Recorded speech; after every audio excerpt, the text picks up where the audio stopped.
With John retiring, it's going to be a big change. He's done such a fantastic job of bringing together such an amazing team in the DA's office and making connections with other department directors like myself over the years. As the elected DA, John just has a great history of pursuing justice through the truth.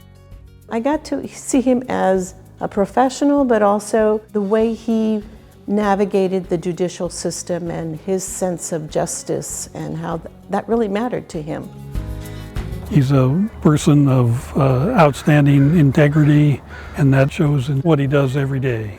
John has helped keep the community safe and has developed a real bond with the community. Welcome, Corvallis. I've known Mr. Haroldson or John for 17 years. We got to know each other when I became the elected DA in Grant County. About 10 years ago, John reached out to me and invited me to come serve as his chief deputy, and I've been able to work very closely with him during that process. And I'd just like to recognize the amazing work that John's done over the 17 years as the elected district attorney, but actually his service goes back a decade before that as a line prosecutor. I met John actually in court. He was a prosecutor, and I was just hired as one of the team members for the Crime Victims Unit. That's when I got to know him as a person. I got to see his values, the principles, and really grew to admire his sense of justice and his patience and understanding and accommodating victims' needs. When I first met John, early 2000 or so, when he first came in as Scott Heiser's deputy district attorney, he was just such a young, vibrant guy. I think we were both pretty young and vibrant at the time, and hopefully we still are. So something that's always struck me about Mr. Haroldson the first time I met him was the fact that he always comes across as very polished and professional. Sometimes, if you don't know him, you might think overly formal, perhaps. John is known as an impeccably dressed person. I think he probably sleeps in his suit and tie. I don't know that, but I suspect.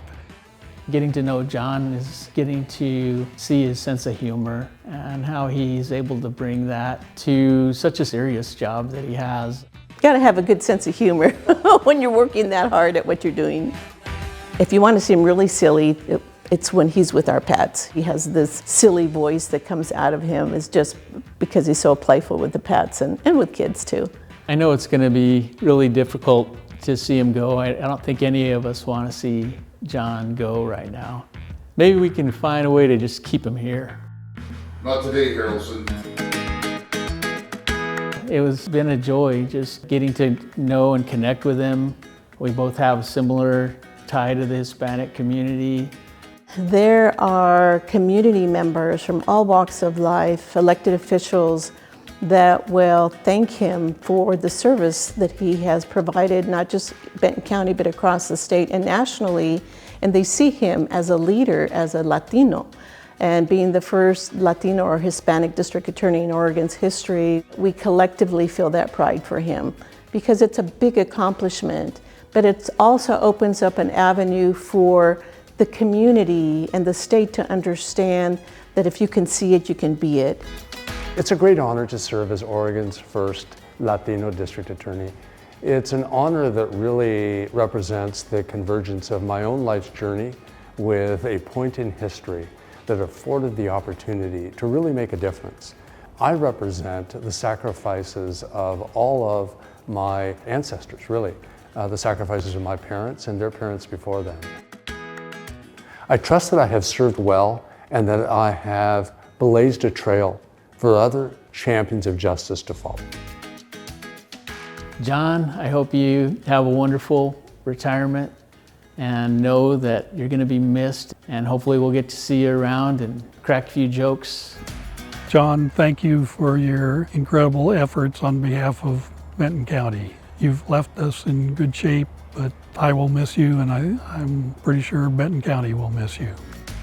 You've put the time in and the years in, and appreciate the work you've done to teach me, to educate me and other countless prosecutors that you've trained over the years. And I guess I'd like to say thank you also on behalf of all the victims that you've worked to restore a sense of justice for. Thank you on their behalf as well. Thank you to all of those who made my career possible, who challenged me to become a better district attorney, who really put their blood, sweat, and tears into the work that we do without an expectation of becoming famous or getting rich or having people say thank you. And I also want to say thank you to my family, because when I was gone at night, responding to criminal cases at all hours, that they're the ones that had to make sacrifices as well. And for that, I am forever indebted.